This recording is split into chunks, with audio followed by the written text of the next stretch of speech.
Good morning. Welcome to Foothills. My name is Kara. I'll be leading you in song this morning together with Katie and Georgia on the piano, and we're so excited that you're here. So excited that you can be here now in this space, in this community. So we're going to start with a song called Be Here Now.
The garden?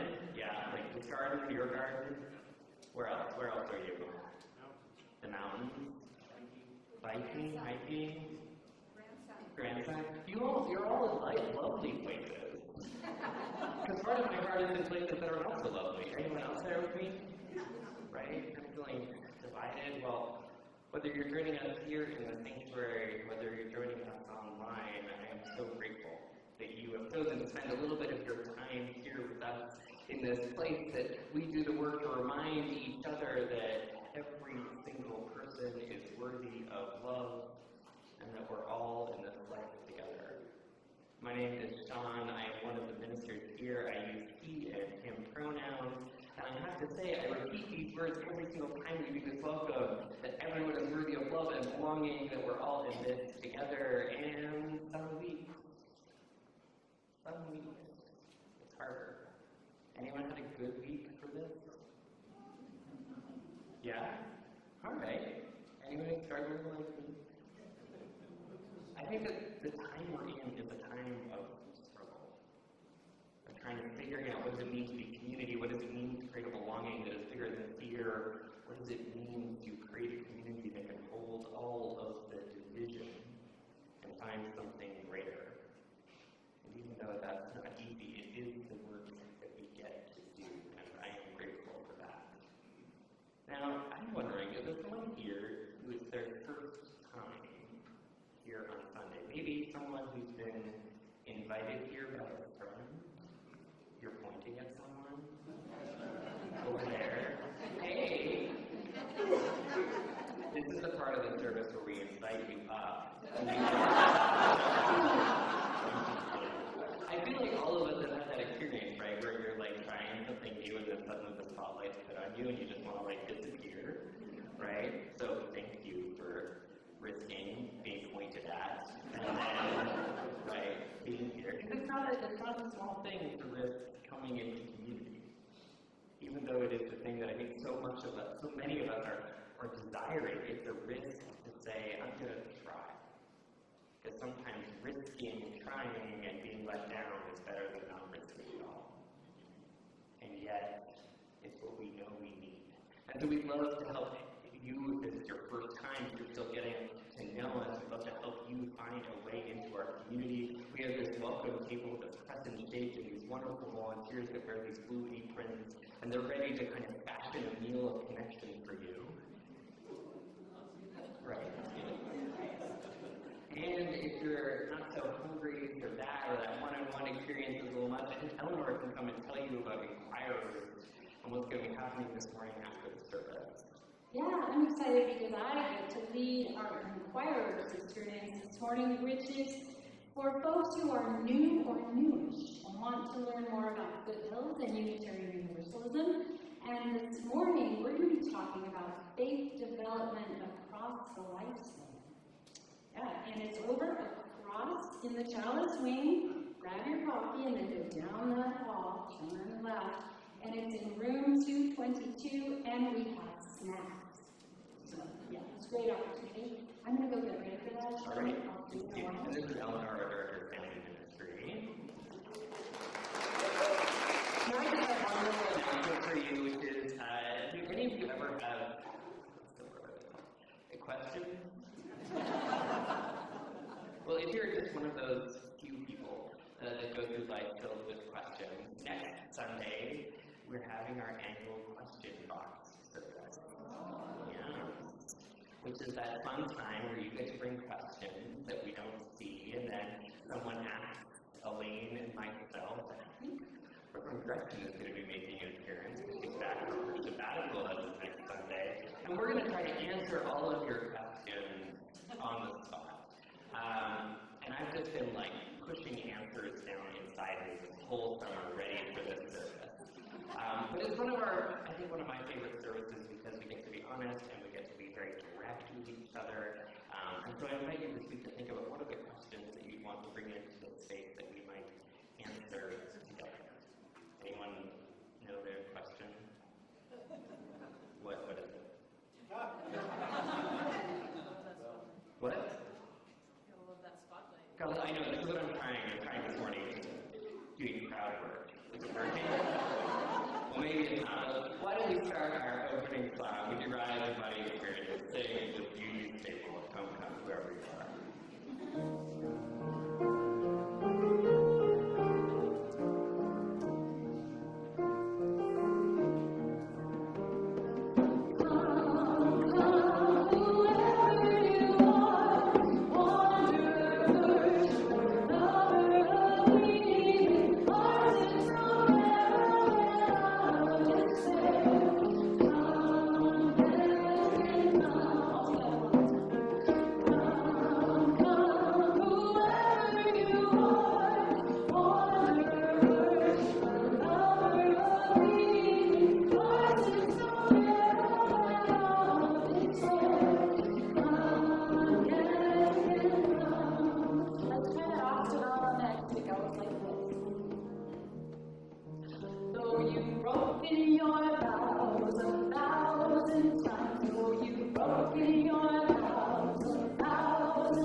Wanderer, fierce protector, tender heart, come as the earth herself, beautifully broken open, gloriously imperfect, pulsing with ancient knowing.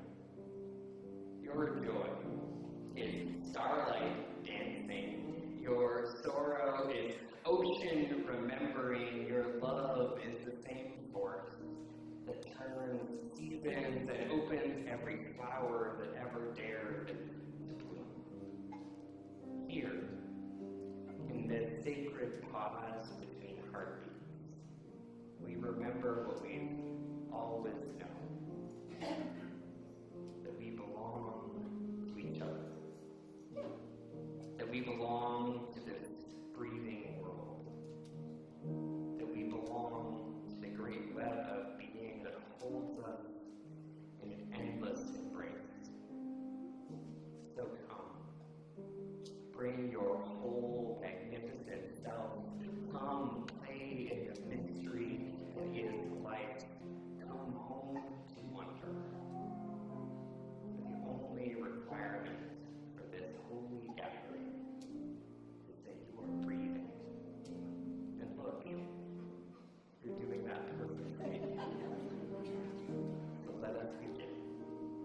Come, let us worship together.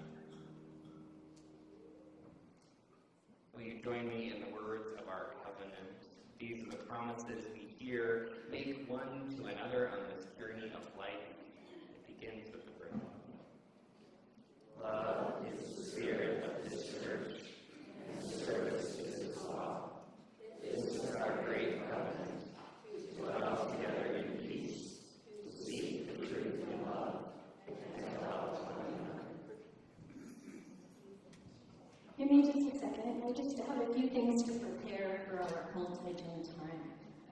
lot today.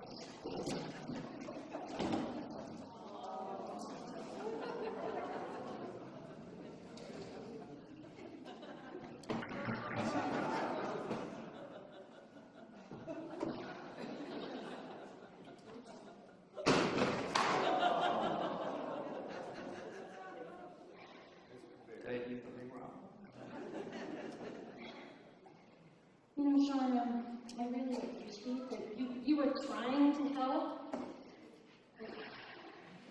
I noticed, that you kind of stepped up to help and you saw that I was struggling. And, I know that there are times when I hold back and I really don't do that when I probably should, even when it goes wrong.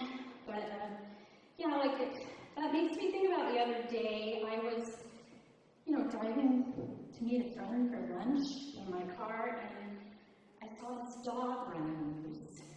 And I thought, I really should stop. I should stop, and I should get out. I should try to catch that dog and take him home so he doesn't get hurt. But I was running late. I was meeting my friend for lunch, so I didn't stop.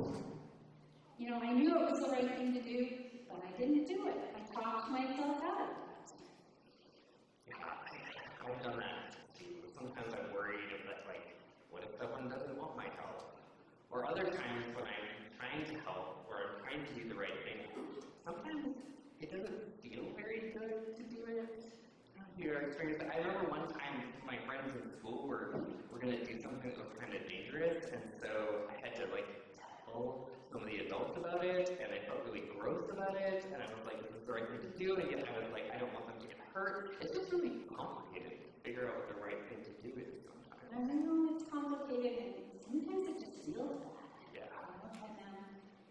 Sometimes doing the right thing means that we have to kind of put ourselves out there to do something hard that feels risky.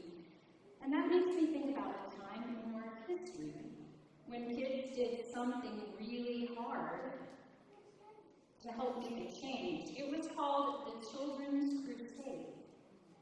And it was in May of 1963.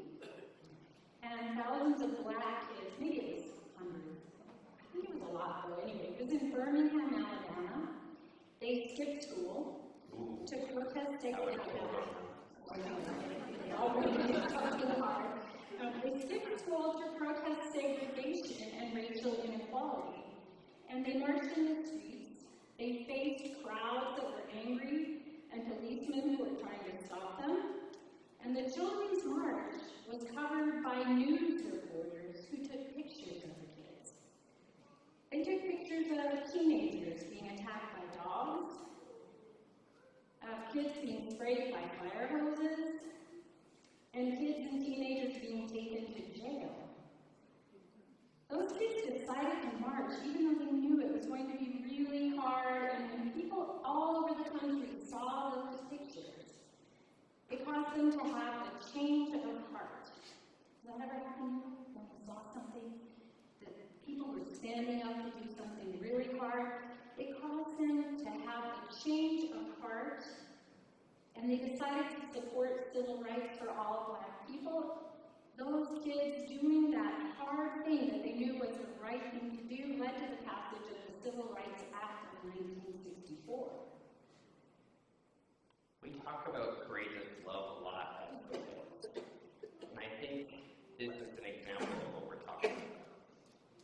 Yeah, courageous love can be having the courage to step up and do the right thing, even when it's hard, even when it's not fun. It also means stepping out even when it doesn't work out the way we hoped it would. Even when it's really hard. And that doesn't mean we have to do things that feel unsafe or too dangerous to us. Each one of us has to decide that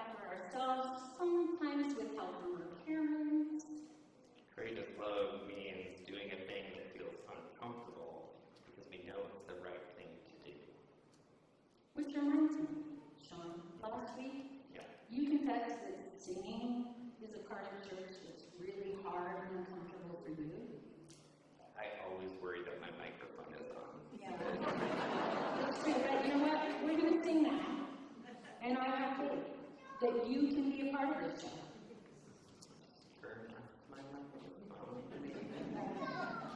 You're the one who has to decide for singing. Only you can decide. Are we ready?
Often, as we're thinking about this moment, we alternate between picking a spiritual practice for us to do together or offering a prayer. And what I found is that if you write the prayer too early in the week, it changes, right? What is on the heart, even if the content is the same, how people feel when they arrive on Sunday, how we're feeling kind of changes. And so that sometimes, disincentivizes you to write the prayer, because it's just going to change. And so I thought this morning we might lean into that reality, and that we might create the prayer together. And so in a moment, Kara is going to invite us to receive a song, or part of it. And I'm going to invite you, as you're listening, to think about the places that are hurting right now in your lives and the places that are helping. And after we hear a little bit of the song, I'm going to invite you to, if you feel so called, to name some of those things aloud, and we might weave them into prayer together. I invite you to find a posture that allows yourselves to spend some time going inward as we connect with all that is. Spending this time in an embrace of intention and community.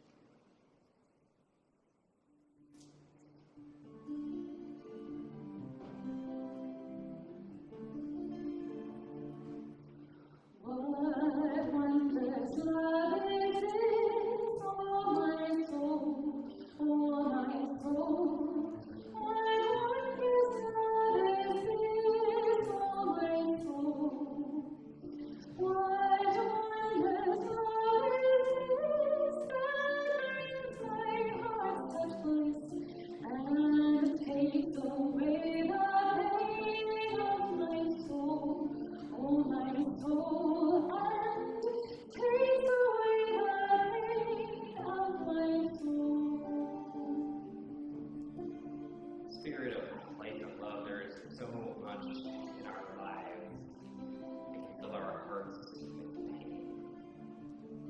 invite us to name into this place some of those places that are causing us to hurt. Whether it's because of our own lives and sanctuaries of our individual experiences, or because we are part of a greater whole. Let's lift up that which hurts in our hearts today. Babies starving in Gaza. Deportations. Authoritarian regimes that deny rights and expressing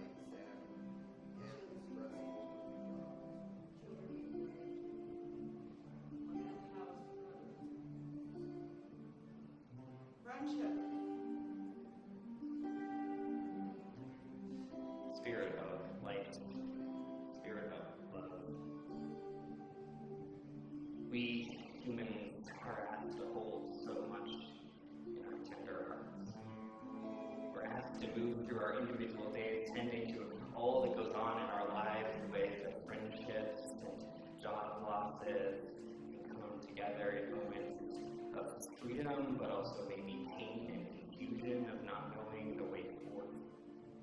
We're asked to look out at the world, connected to the suffering of so many of the starving children and families in Gaza, the ways that deportations are ripping our communities apart.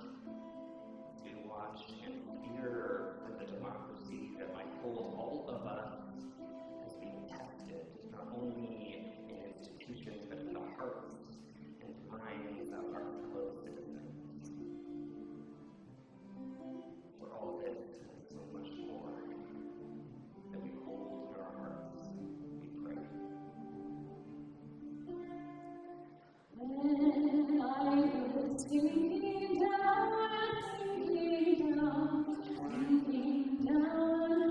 When I was sinking down, sinking down. When I was sinking down, beneath my sorrow's ground, friends to be gathered round. Oh, my soul, friends to be gathered round. Oh, my soul. Spirit of life and friendship and care. As our hearts are filled with so much hurt, we also know that there are some balms that can aid the suffering. There are things that help in these moments of confusion and pain. And so I invite you to lift up into the space, or even just the silent sanctuaries of your hearts, things that help and soothe and bring you towards courage. Let's lift those up for each other.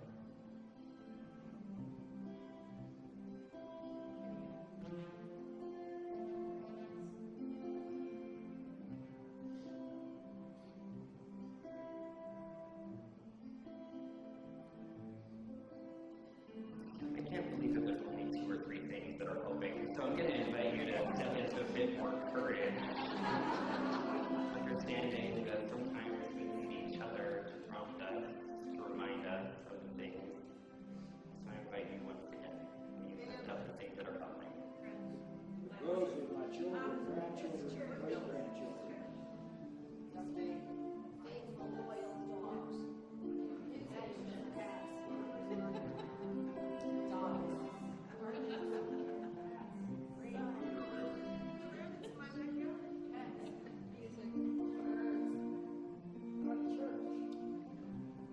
Community garden. Spirit of life and love that prompts us in laughter and in care.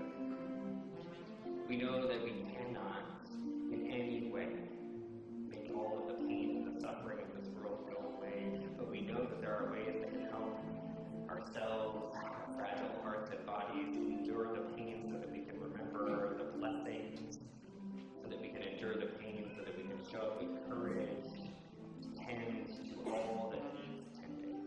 And so we hold with gratitude the gardens that weep with abandon, the sunflowers that reach towards the sky, the family and friends of chosen and blood that gather around us in moments that help us remember not only who we are, but who we we are not. The music that calls us into wonder, the churches and faiths that help us find that determination when all feels lost, those animals and pet companions, the dogs and the cats and the rats and the other animals that might remind us that companionship beyond all else is what we are called to do and be for each other and for all of this and so much more. We sing. To love and to all friends, I will sing, To love and to all friends, I will sing. To love and to all friends, to and sorrow meant, with thanks unto the end, I will sing, I will sing. With thanks unto the end, I will sing.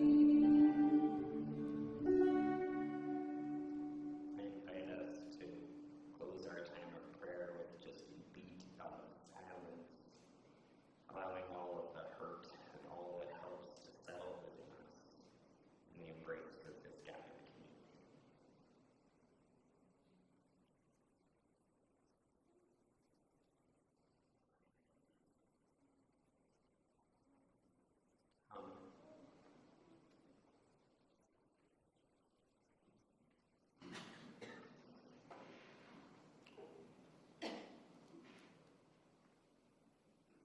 There's something they don't tell you about sacred moments.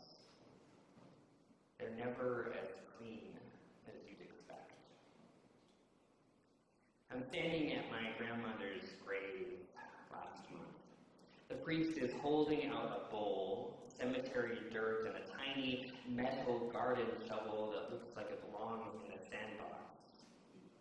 In sure and certain hope of the resurrection, she begins, we commend the Almighty God, our sister Ruth. I look at the shovel, such a tiny little thing, like if we could keep our hands clean, maybe we could keep death clean too. And we commit her body to the ground, the priest continues, and as I'm offered this bowl, to take some of the dirt to scatter on the final resting place, I reach past the shovel for the dirt. It's bone dry. It runs through my fingers like sand as I hear earth to earth, ashes to ashes. My hand closes around a handful and I squeeze dust to dust. I don't cry. Not yet. Afterwards, I asked the very nice sexton, the keeper of the cemetery, if I could go sit in the church for a moment. It's a tiny, tiny wooden place. Pews made almost as if for smaller people, or maybe people that were more comfortable being close together back when it was built. I slide into a pew with a red cushion still indented from last Sunday, and that's when it all hits. Not the clean grief, the straightforward sadness of losing someone you love, a messier grief. This is about the weight of aloneness and the confusing nature of family. My grandmother was the only grandparent I had ever had, really. My mother's parents died when she was 16. Sitting in the church, I realized that the last time I was in this building was for my grandfather's memorial when I was 7. So all I had to remember him was the smell of pipe tobacco and sticky hands from the ice cream we'd eat as we'd watch planes land at the airport. It's here that the tears come. Not just about absence, but about the space between us that was never bridged. Being the queer kid in the closet, while my grandmother laid out her opposition to marriage equality on a scriptural basis, I was waiting for an opening to authenticity that might arrive for the two of us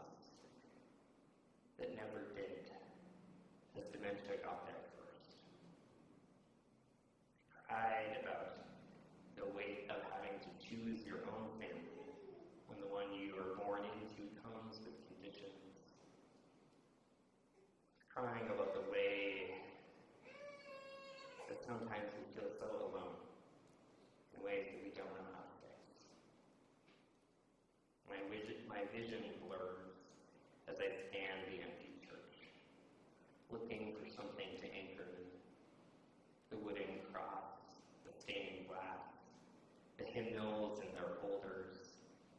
Nothing really helps until I look down and I see the mud on my hands. Actual mud. My hands were clean, I thought, when I walked in there. And then I realized the cemetery dirt had mixed with my tears. What was dust 5 minutes ago was now something entirely different. Wet, oily, real. Mud. The raw materials of so many creation stories the world over. Mud. The Yoruba goddess shaping humans from clay, drunk on palm wine, screwing up her creation just enough to make us perfectly imperfect. Or the Iroquois sky woman falling through heaven and landing on Turtle Island and gathering up the clay, or the Cherokee grandmother spider spinning the first people from the red clay and spit and stubborn love. Somehow these creation stories come back to mud over and over again. Maybe because that's where creation lives, where the stark reality where the stark soil of reality of death and decay meets the salt water of our imperfect love. Grief, they say, is just another word for love, and if that's true, then maybe our tears are just love looking for somewhere to land. Maybe every time we cry, we're doing the oldest magic, taking dust and water and making something that can hold us all. But love can't take form until it meets the dirt of what is real, until we're willing to pour ourselves out. Here's what I want you to remember. Love isn't clean. Love doesn't stay clean. It gets mixed with tears, with soil, with broken pieces of what we've lost, and that is exactly where new life begins.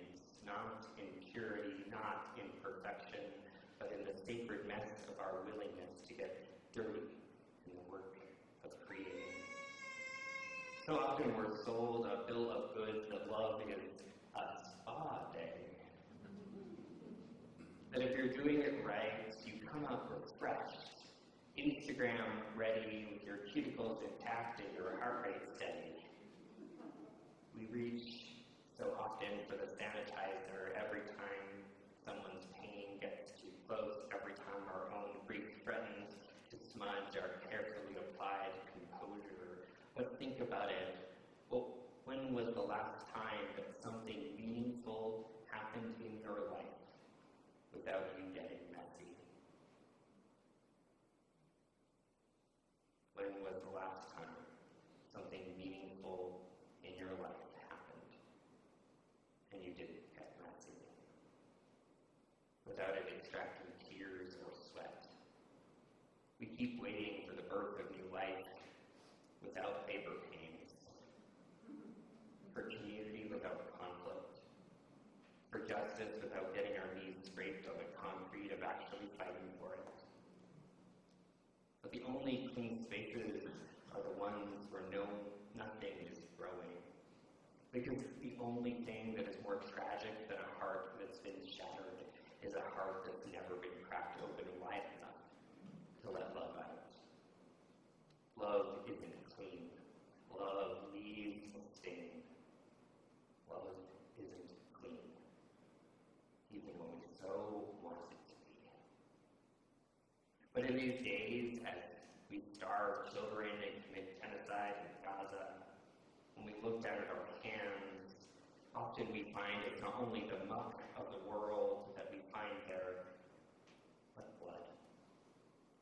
The question we must ask ourselves in these moments is not, how do we get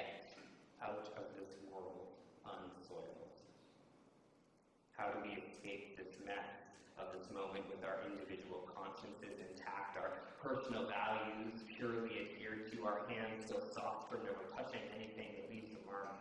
The question we must ask ourselves is, how will I live so the next generation might survive? What vision of self-purity must I abandon? What comfort, what convenience, what pristine conviction must I release so that our children's children and the next generation of monarch butterflies might migrate freely across borders, not walls, not littered with the dead? Dietrich Bonhoeffer knew something about stains. A theologian and Christian pastor, most famous for his resistance to the Nazis in Germany, lifts up a mirror to us when he says, the ultimate question for a responsible man is to ask not how he is to extract himself from this whole affair, but how the coming generation will continue to survive and live for truth. Last week, our siblings in faith, the United Church of Christ, voted nearly unanimously to name Immigration and Customs Enforcement, or ICE, as a force of domestic terrorism. This isn't hyperbole. Masked agents in unmarked cars are conducting raids without warrants in our communities. Children are being separated from their parents. People are being disappeared into detention centers and concentration camps where they are being denied legal counsel, medical care, and basic human dignity.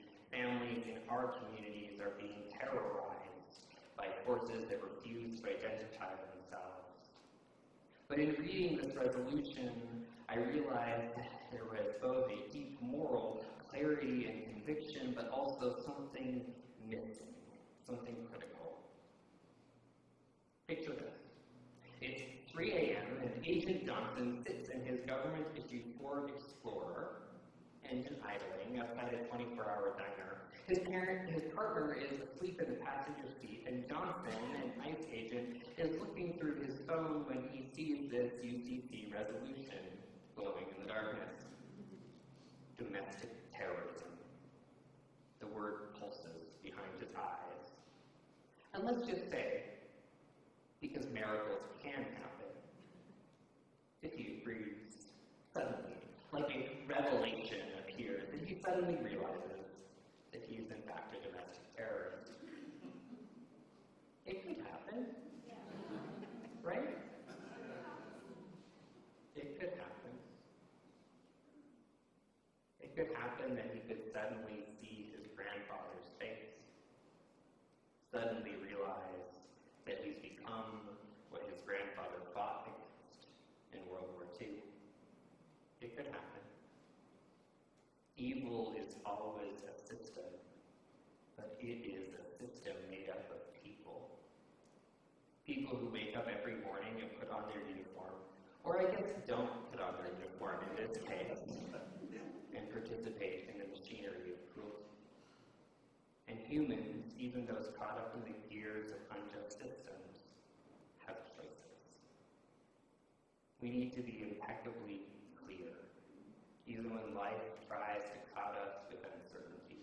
And this was the thing that was missing from the UCC resolution, was a clear sense and a clear direction that if you are committing domestic terrorism, if you are working for these agencies, you should resign. Period. Full stop. And if you need help, I can help you write your resignation letter. Like, it doesn't need to be long. You could even text your boss and say, hey boss, turns out I'm a domestic terrorist. I'm going to take a few mental health days. Maybe forever. Let's play with our reactions for a moment. In some ways, I've set up a slam dunk of an example, but it still might leave us a little uncomfortable. I wonder if one of the first thoughts that might surface is, but not all ICE employees are unmasked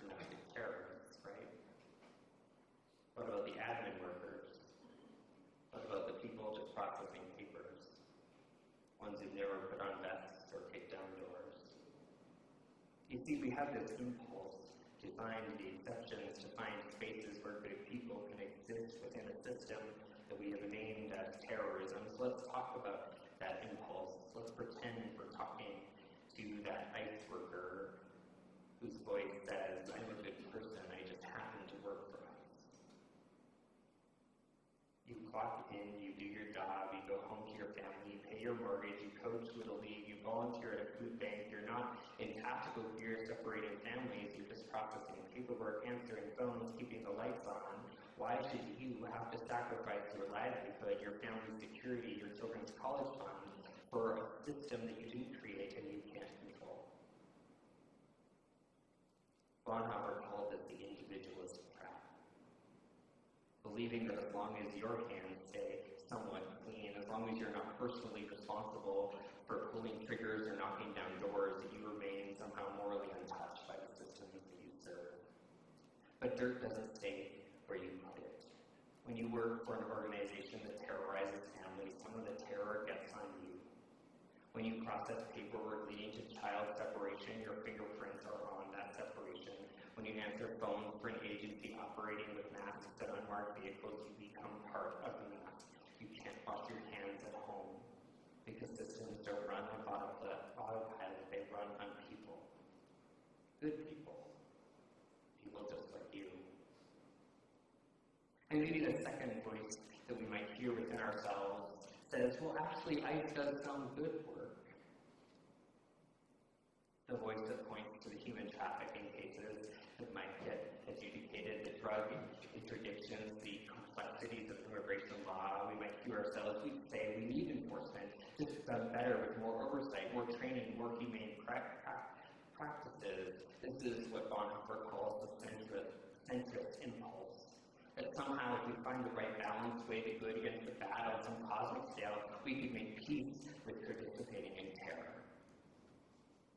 That somehow, when blood is on one hand and tears are on the other, we tell ourselves it cancels out.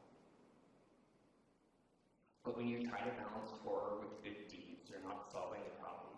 You're making it easier to live with. You're not cleaning blood off your hands, you're mixing with tears and calling it progress.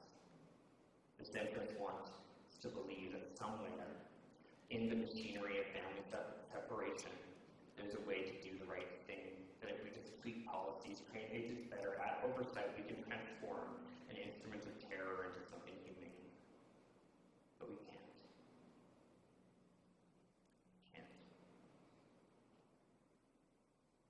But maybe we're talking to this ICE employee. There might be a third voice. A third voice that says, even if I wanted to leave, where would I go? Who would catch me if I jumped? What about my family? Job? I retired. And if we're honest for a second, this isn't actually about good people versus bad people. So often it comes down to scared people. For those questions, what happens to my family's health insurance when I walk away, my child's college fund, my mortgage, these are the voices that keep good people trapped in bad systems, not because they are evil, not because they don't care, but because rent is due on the first, and moral courage doesn't pay for groceries. The architects of oppression, they get this, and that they know that part of their power is not just signing a paycheck, but crafting a story that says if someone has the courage to leave, it wouldn't just be the money that would vanish, but a sense of identity, a sense of purpose, and a sense of community. They say that without us, you're nothing. But here's what they forget. That we stay stuck in these systems in the same way that we can get unstuck. That we stay stuck for the same reason we get unstuck, which is belonging. The only question or the only difference is what do we choose to belong to? Because here's the thing about humans. Humans do brave things. Humans risk a lot for each other. We do brave things when we know deep into our bones that we belong to something bigger than our fear. We quit jobs that pay the bills when we realize that we belong to a community that will still claim us. We quit jobs when we know that friends got our back, when a congregation knows our name, when our neighbors will see us for more than our job. We speak up in meetings when we discover we belong to people who have been waiting for someone to say what's need to be saying. The coworker who's afraid to speak alone, the community organizer who's been fighting this fight, the kids in our lives who are counting on us. We choose each other over our comfort when we know we belong to circles of people who would rather struggle together than succeed alone. Courage that we might have to walk away, to jump into the seeming oblivion. Its courage doesn't come from a rugged individualism of a heroic individual person. It comes from a deep sense of belonging into a community, of belonging to actual people who love us enough to catch us when we jump. Communities real enough to hold us when everything falls away. What makes courage possible isn't the high ideals that this is righteous. It's the low, ancient knowing that we are not alone, that we never were, that walking away from what harms us is walking toward who we really are. And all of this helps me understand why Trump rallies work so well. Because it's not about logic in those gatherings. Have you noticed that? It's not even about policies. It's not even about ideas. In fact, most people caught up in the torrent of what MAGA is know that what is being said to them is exaggerations and lies. They know it. They don't care. And that's not me saying something derisive, it's that it isn't the metric in which they're viewing that experience. Because that experience isn't about what's being said, it's about what they feel. Because in those spaces, they feel that they belong. And it's not just the wearing of the same hats or the chanting of the same chants. It is this feeling that they're part of something bigger than their own loneliness. Because they build a culture where showing up angry feels like coming home. And we all want to come home. What we can miss in this moment is the deep impact on the heart of what has happened in the last 20 and 30 years in this country. When factories closed and jobs disappeared for so many, it wasn't just paychecks that vanished, it was whole communities falling apart. The places where people used to gather, the shared rituals that made them feel like they mattered gone, the sense of belonging shattered. And when you don't feel like you belong, you're right for authoritarians to step in. And of course, they don't lead with policy papers or 5-point plans. They lead with something much more powerful. They say to you, you belong here. These are your people. This is your tribe. And they turn politics into a family reunion, complete with inside jokes, shared enemy, and the warm feeling that you finally found your way home. They give angry people a home, isolated people a tribe, and powerless people a target. And it works. Because building a culture that says you belong always wins. But what we know is that the promise of this belonging that is offered is always and will forever be balanced on the edge of a knife held to someone else's throat. Our universalist faith says that all of us belong, that all parts of you belong, that we all belong together, and the same is true for the migrant detained. It's a wider and it's a more real embrace, but the problem with belonging is you can't just belong in theory. You can't just belong in abstract. All the right ideas won't make you feel held at night, won't give you the courage to take the leap.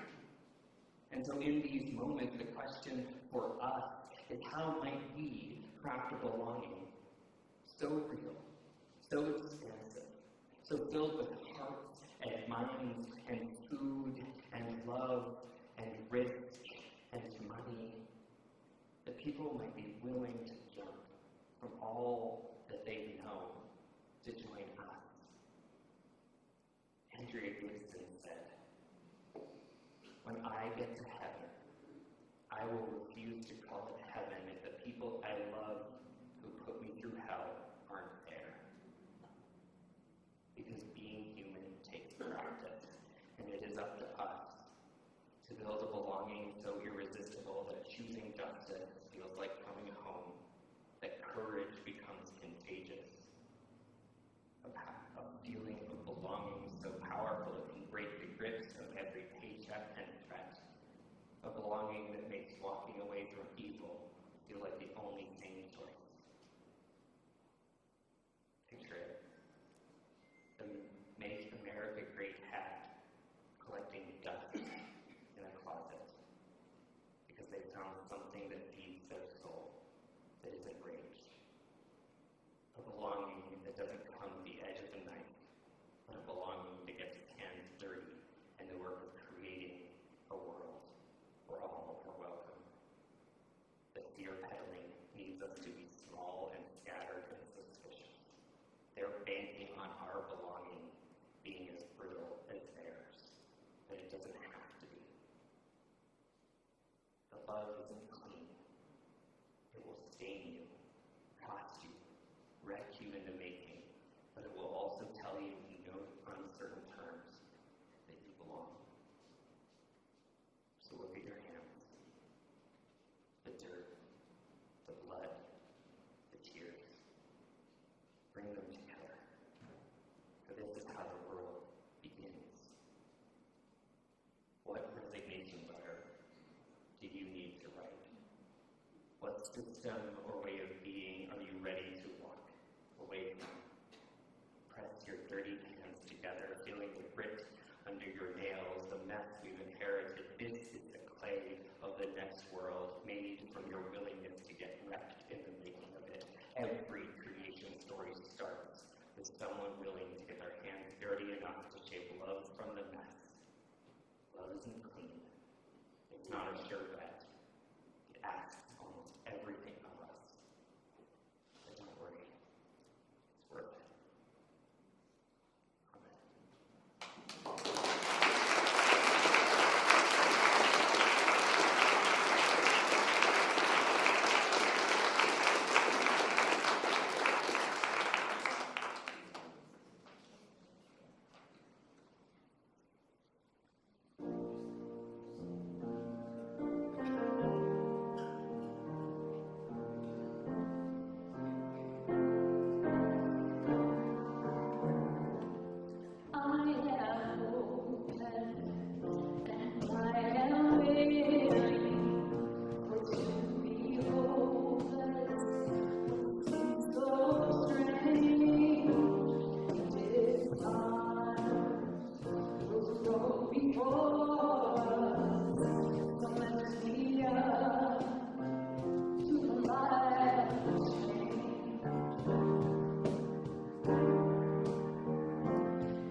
allow those who receive food from them to prove residency in their work. We know that there are forces that are conspiring in our nation to run dry the social services that allow our communities to even get by. And we know the requirements like these are parts of these processes. Now there are good people at the food bank trying to figure out what do they do with the diminishing resources that they're being handled, how are they prioritizing their communities. I mean, it is not an easy place to put in, but we can see how the logic of this moment makes us have to make choices like this, even though the choices themselves are wrong. We've been collecting money for this fund, this little, I've been calling it a nest egg for food, because we know that our neighbors are going to need food. And we know that the places where they might go, because they do not have residency, because at some point in the future it may be that you need to prove some sort of citizenship, some sort of work requirement to be able to access these services. We know that so many people are going to be left behind. If our community doesn't step up and say that you belong, you deserve to eat, and we're going to give you the dignity of that without having to prove it.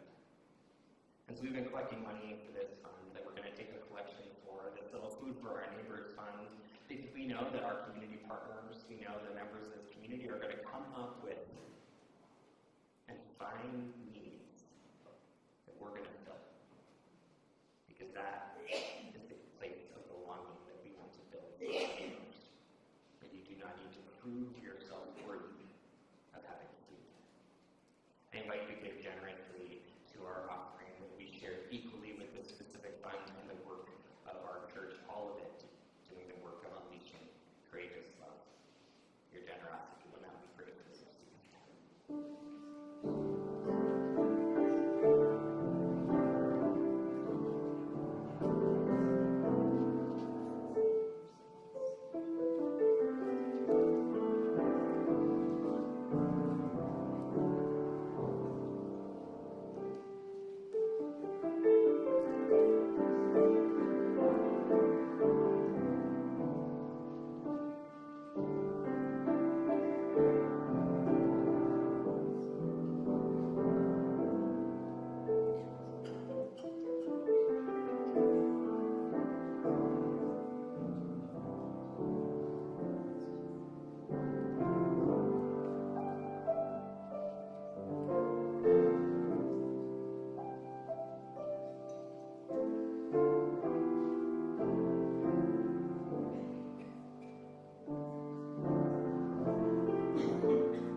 As I'm walking up here to come to the end of our service and the spiritual practice of gratefulness, I was noticing that there's like glitter and sequins and like spike tape from Playcrafter Kids' production of The Grunch, their musical based on The Grinch that I got to see on Thursday. And I'm just grateful of all of the different emotional experiences one can have in this sanctuary, right? Whether it be a memorial, a wedding, a worship service, a musical of mostly 7 to 13-year-olds singing. They were great, hilarious, strange. All of that kind of contained in one place, and that fills me with the gratefulness of this community that saw the need for this place, especially in a moment that we weren't quite sure we could do. So I invite you in this moment of gratefulness to maybe gratitude in yourself. That helps us counterbalance all of the things that are true about this world that are painful, but it helps us remember that although it's all true, we still live in a world of beauty and possibility. And hope of things or courage is still possible. I invite you to bring that into your heart. Bring that conviction, that sense of belonging to all that is, a sense of thankfulness to those teachers and people and moments that remind you of this. And I invite you to rise in body and spirit. We sing a song all about it. I know I'm here.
If you were paying attention to the lyrics, you'll know in the first and the second verse it says, I know I can go on, and the last verse it says, I know we can go on. I think that last verse is more true than the first two verses in isolation. We can only go on because, or I can only go on because we will go on together this week. Let us remind each other of that truth, that we belong to each other, that we belong to something greater than fear, and that we can build that world that welcomes all of us in, but we can only do that together. May we be agents of that, masked or unmasked, with one another. Go in peace and in love. Amen.